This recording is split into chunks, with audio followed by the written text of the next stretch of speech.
Name is Shikuka and welcome to our social hour.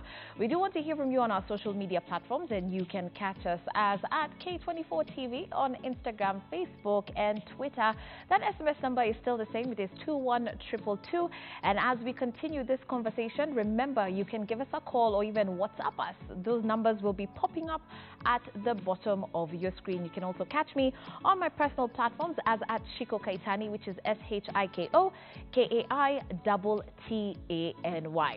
Now today, let's talk cervical cancer and how far we have come as a country in the fight against this top killer among women.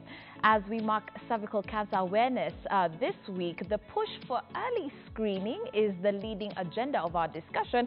And so how can we prevent it? What available treatment options are there out there? And where can you access free checkups this week?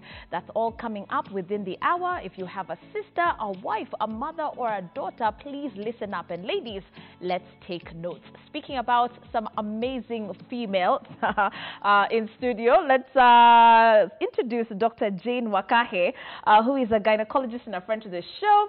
Also an amazing woman with us today. Right at the center, another amazing lady here with a powerful story. Millicent Kangonga joins us. She is a cancer warrior.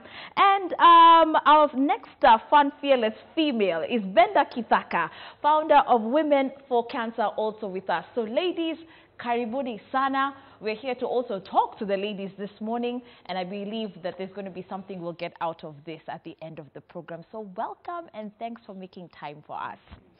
Okay, let me start off with you, Dr. Jane Wakahe, before we even just hear a little bit about Millicent's story and, of course, more from Benda.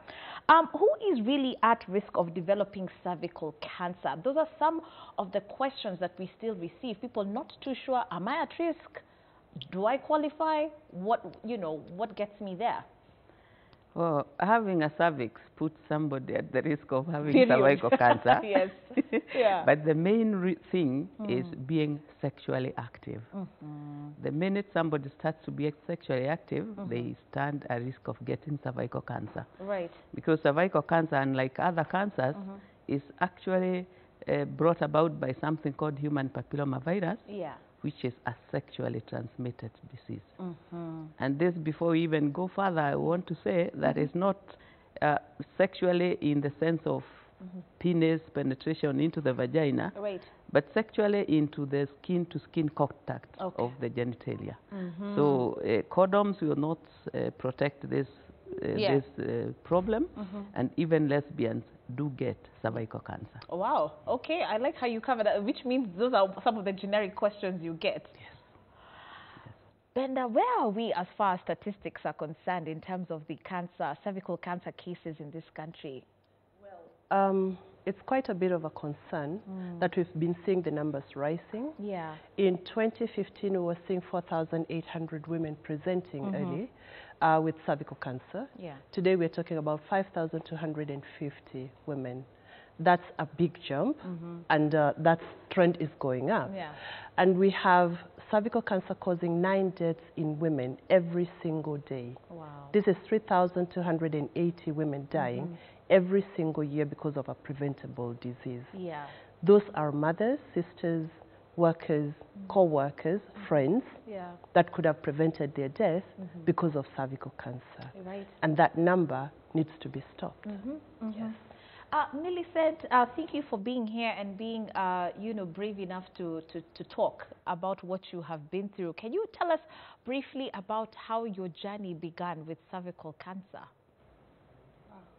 My journey was a bit hard for me because I was still young when I started seeing my first symptoms.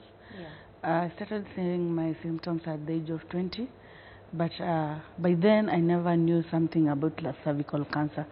So I thought about curse, or maybe it is a witchcraft. I stigmatized myself almost 6 years until I saw a friend on television talking about signs and symptoms of cervical cancer. Yeah. When I decided to open up to my boss, I was a house girl by then, my boss convinced me to go to the hospital immediately. Yeah. And when I went to the hospital, I was around 25, 26 years. the nurse that I found there, they told me that I'm still young at the first hospital.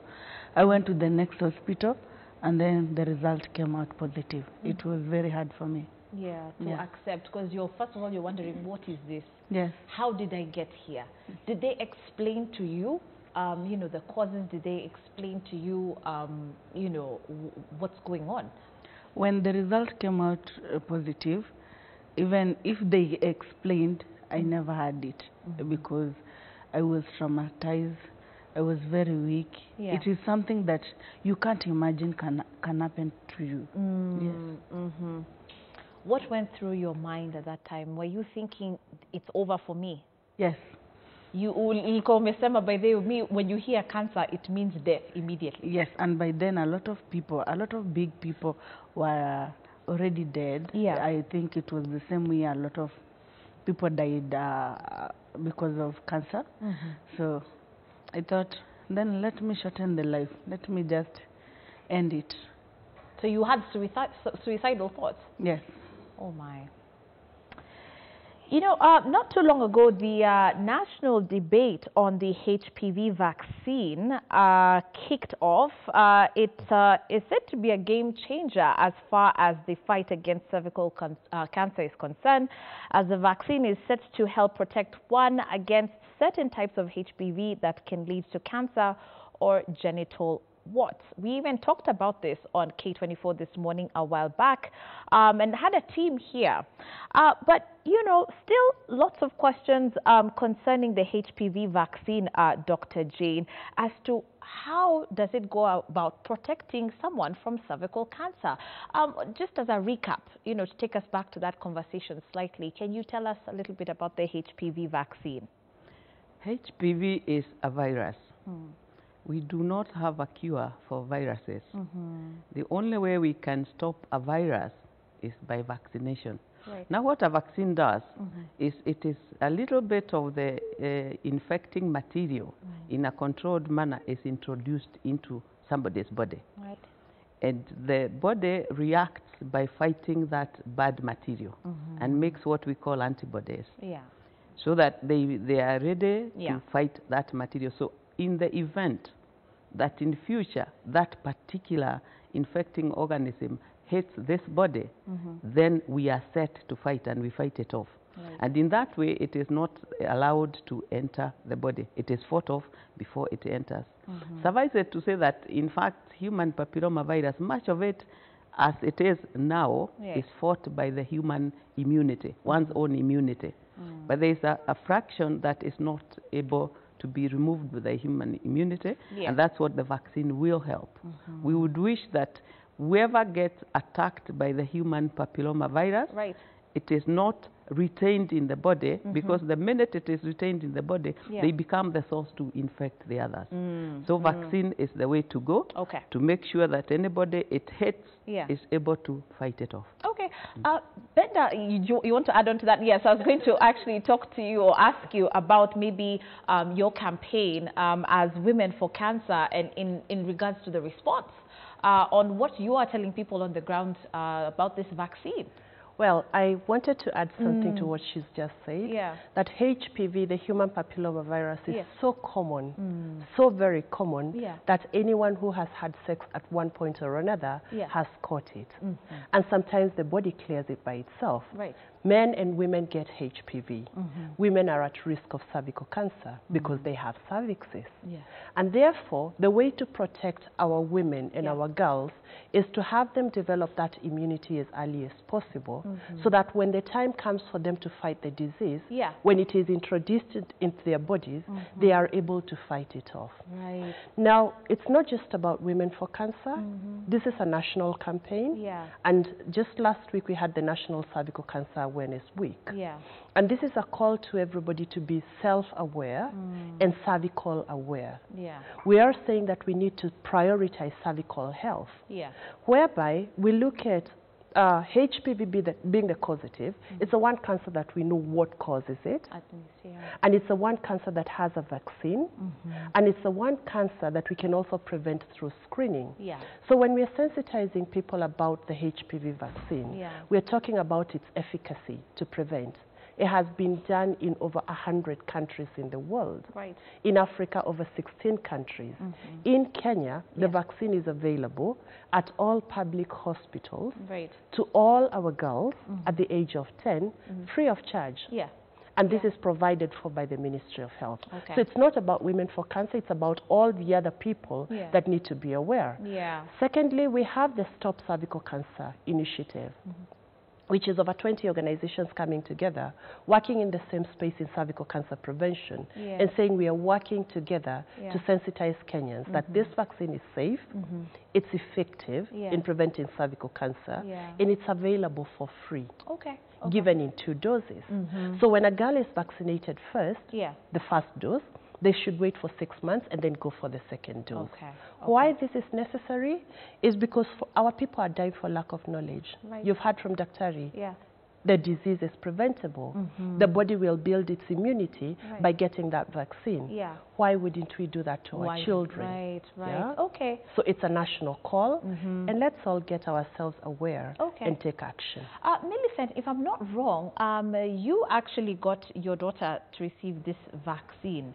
There's been so many talks there, a lot of misconceptions, watu wakisema hivi na, naive about that particular vaccination. Were you not worried that there would be any side effects? First of all, I want to thank the Ministry of Health for thinking about the vaccine, because as my friend Bendat said, it is the only cancer, cervical cancer is the only cancer that can be prevented. Yes. So I really wanted that vaccine. I really wanted to protect my daughter because I wear the shoes. Once I was in that shoes of battling cervical cancer, and you better prevent than to treat cancer because it is not easy. To treat cancer, it is not easy at all. Okay. I vaccinated my daughter. She was the first one to be vaccinated in Kenya. Oh, okay. The free vaccine. But of course, there were some people who have been vaccinating their daughter at private facilities. Yes. So I'm glad I took the opportunity to protect my daughter. And then so far so good. I haven't seen any side effects. And I will come here in the next 20 years with my grandchild giving a testimony. Because kuna watu already walisha vaccinate watoto wao na wako na wajukuu sasa hivi. Kwa hivyo sina shaka yote hapo. Wow. I like this. Yes, What Millicent has said is very critical. Yes.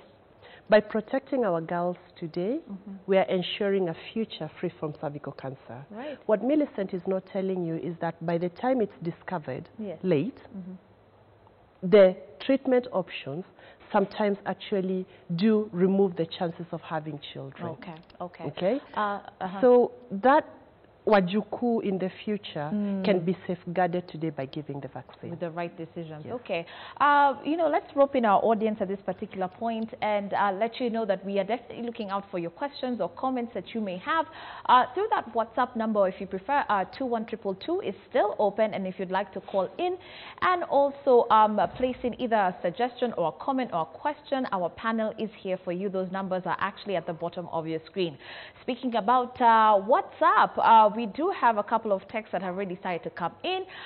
Morning, Shiko. Can you ask them what are the symptoms of cervical cancer?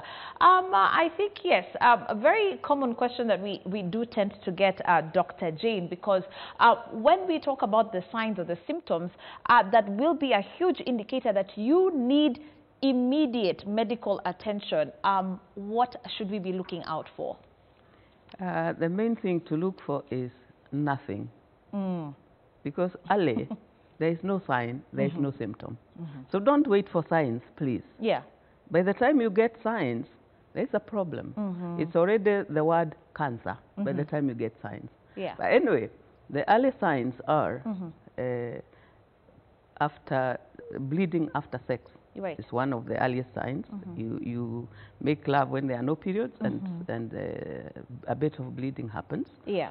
Funny discharge from the vagina, that is unending and that doesn't smell very nice. One gets bleeding a bit if they exert themselves physically Yeah. But like I said, the main thing is that there is no sign. By the time that sign happens, there is actual cancer. Right. Yeah. Okay. You know, we did see President Uhuru supporting the vaccine rollout, but we also saw the Kenya Catholic Doctors Association calling for the rejection of the vaccine. One of the key points that actually, you know, was raised is that what are you trying to say about our children as young as 10 receiving this vaccine? Because a lot of parents' concern was, so what are you saying, they are sexually active by 10? No, we are not going to accept that. It is either you abstain or nothing at all. But we cannot be giving a vaccine to a 10-year-old. Dr. your thoughts on that? Now, let me give some statistics. Yeah. We, as a country and as a church, like to hide our head in the sand. By the time a girl is 12 years in this country, 30% of them are sexually active. By the age of 15, about 50% are sexually active. This the parents don't seem to know. And these are people who are potentially getting HPV on them. Like Beda said, HPV is the commonest sexually transmitted disease in the world. Yes. In Kenya here, our prevalence rate, in fact, if you take 100 people, 38 of them have it. So it is such as the minute a girl gets themselves sexually active, then they will get exposed to human papillomavirus, and they will most likely retain it and get cervical cancer and keep spreading. And let me talk about more cancers than just cervical, because we tend to lean maybe on cervical because it's the commonest. But human papillomavirus will cause vulval cancer. It will cause vaginal cancer. In the men, it will cause penile cancer. It will cause oral cancer for those people who have oral sex. It will cause anal cancer. And the only way to prevent this is to kick off HPV, all of them. Cervical cancer is the, I don't want to say the best, but it's the one that we can get easily. We know that there are stages we go through before you get actual cervical cancer. And the cervix changes in a way that tells you, I'm going to become cancerous, I'm going to become cancerous. And there is time to deal with it before it becomes cancerous, or time to deal with it when it is very early cancer.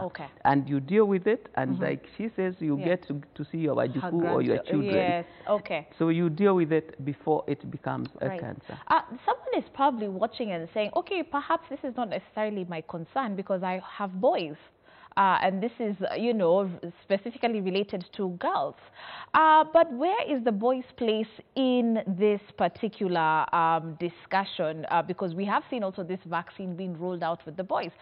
Benda, as you take that question, let's just hear what our caller has to say. We've got Jacqueline from Kisumu. Asante sana, Jacqueline. Good morning. Good morning. How are you, Shiko? Fine, thank you. Thank you so much for calling in. Do you have a question or a comment? My question was about the HPV vaccine. Right. Where can I get it here in Kisumu? Okay. Yes. All right, thank you so much. We'll answer that in just a few. All right, so where can she get the vaccine in Kisumu? Benda, yes, continue. So, first I'll respond to her. She can get the vaccine in Kisumu, in any of the public health facilities, and also faith-based facilities at no cost, and it's available to 10-year-old girls. And you asked a question around the children, why our girls, why so young?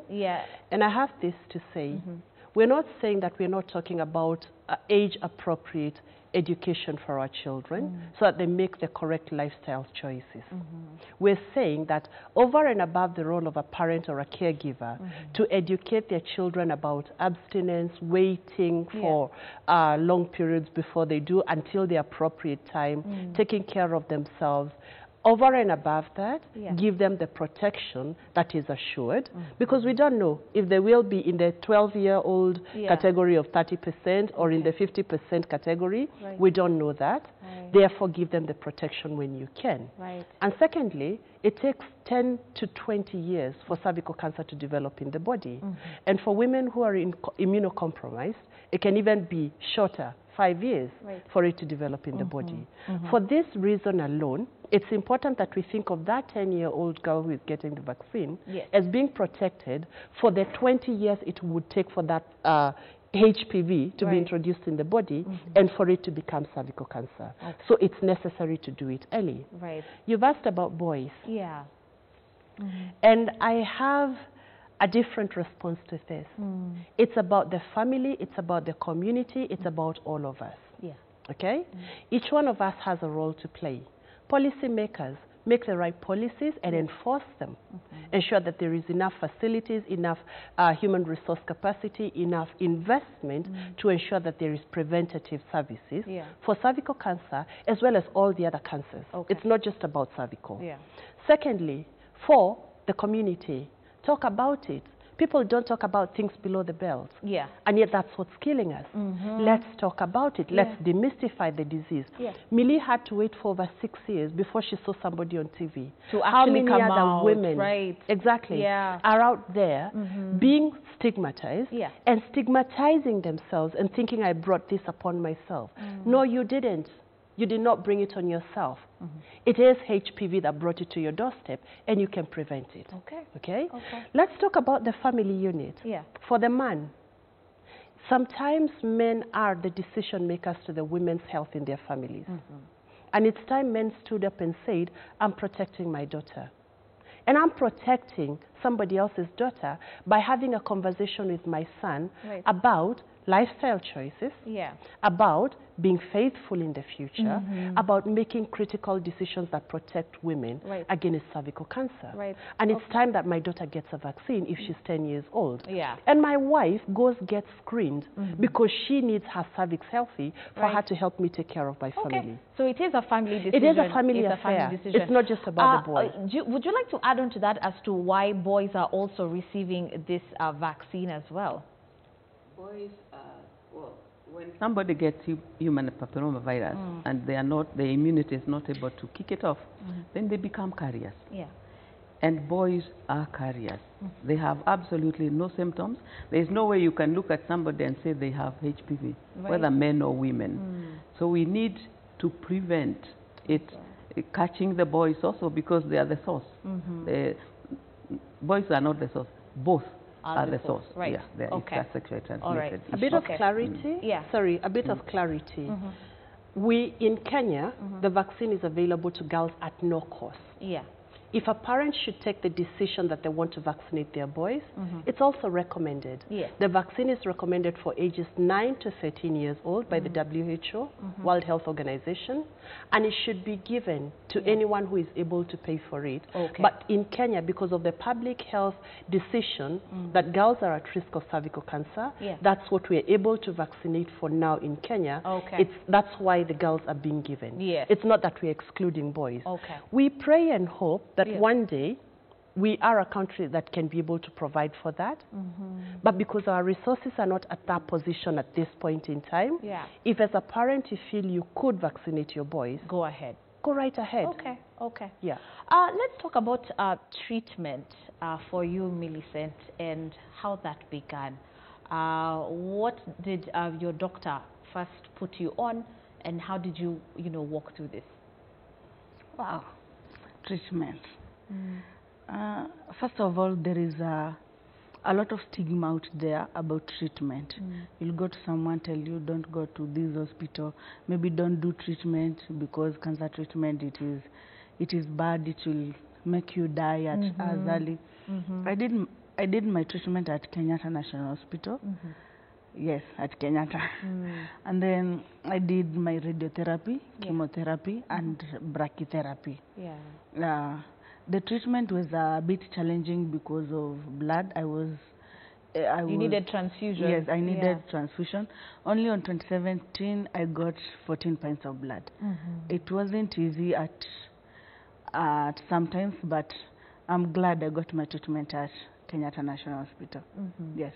Can you explain how you would feel when you are, receiving your treatment, whether it's radiotherapy, chemo? How are you feeling?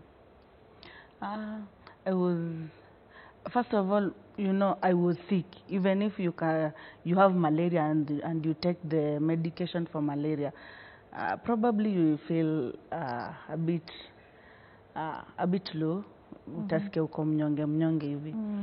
Wakati vile nilienda kuanzisha radiotherapy. Radiotherapy, I thought maybe ni moto inakisha ukichoma, but si hivyo. It is like x-ray, na usikii kitu yoyote, unatibiwa. I did 25 cycles of radiotherapy. I was to do 6 cycles of chemo, but I only did 3. Kwa sababu before uende uanze treatment, kuna test mtu ufanyiwa. Kama kuangaliwa HB, damu yako kama iko sawa, kuangaliwa kama kidney zako zina function vizuri. Sa nikafanya chemo, the first chemo ili nieka chini kidogo, ndio nika bleed. Sababu mimi nilikuwa mtu mwenye nilikuwa na bleed sana. Nilikuwa treatment yangu haikuenda mfululizo. Sasa nilikuwa na break, naenda kuongezwa damu, pia tena narudi naendelea na treatment. Okay. All right. We do have a viewer from Kitengela on the line who wishes to be anonymous at this particular point. Good morning. Good morning. Hello. Morning. Yes, good morning. Karibu sana. Thank you. I want to ask a question concerning the cervical cancer. Yes. Is oral sex can cause cervical cancer? Sorry, repeat People that again? engaging to oral sex. Okay. Okay. Yes. All right. Maybe you can repeat that again so that our doctor can hear it again. I'm asking about the oral sex. Okay. People who engage in oral sex, and that causes cervical cancer. Okay. All right. Thank you for that. Okay. Do we have some text messages coming in from WhatsApp? Yes. Let's take a look very quickly and see if we can actually answer a few of those. Good morning. My girlfriend has HPV and they have lumps that have been forming around her genital areas, but she has been going for medications for almost 5 months. Does this mean she has cervical cancer? Okay. Dr. Please take note of that. Let's see another one here that's coming from Joshua in Parkland. Vaccines are meant to cause cancer, and this is one of the devastating effects that research has proven. Vaccines, if I can get that text back up very quickly. Okay, as they work on that, let's continue, answering a few of these other questions as they work on that behind the scene. Dr. We've got a question here from a caller from Kitengela who's actually asking for you to just dissect a little bit more when it comes to oral sex and how that is a cause. Someone else, of course, talking about some of the symptoms or the signs of lumps around the genital area. And they don't seem to be, going or getting treated. Is this a huge indicator of cervical cancer? The oral sex. Human papillomavirus stays in the skin around the genitalia. The genitalia also involves the penis and the scrotum and everything thereabout. Right. So if somebody has human papillomavirus, you can't see that they have human papillomavirus, and they have oral sex, then whether it is the penis going into the mouth or it's the man sucking down there, because a woman can also have human papillomavirus there. Right. Then if the human papillomavirus happens to invade the throat, then there will be oral cancer. Now, that will not be cervical cancer, that would be oral cancer. But if somebody is involved in oral sex of the vagina, then they can get cervical cancer from the same. So yes, it is possible to have. But the main one for oral sex is oral cancer, which is also caused by human papillomavirus. Not as common as cervical cancer, but it is there. Okay. What about the issue of the lumps? There are over 100 human papillomaviruses that are known. There are 16 of them that are bad in causing cancers. The other, now that leaves what, 84? The other 84 will usually cause genital warts. Okay. So the fact that somebody has genital warts means that they actually have been exposed to human papillomavirus. Okay. The question is, have they been exposed to the 16 that cause cervical cancer. Right. And the only way to know that is to do another type of screening called the checking for the DNA for human papillomavirus and check if they have the type 16, the 16 types that cause cancer. Okay. So it doesn't mean that if somebody has what, they have cancer. Okay. But it means they have human papillomavirus. Yes. And among those human papillomavirus is the 16 that cause cancer. Okay. So screening definitely is what you're recommending. Yes. They must go for screening. Okay. Yes. Let's take a short commercial break, and then when we get back, we will be answering more of your questions as we continue to talk about cervical cancer this morning and even understand how are we going to prevent this. You've heard about the statistics right here on the show. Those numbers need to go down. The question is, how do we go about doing it? Please stick with us because there's definitely more to come on K24 this morning.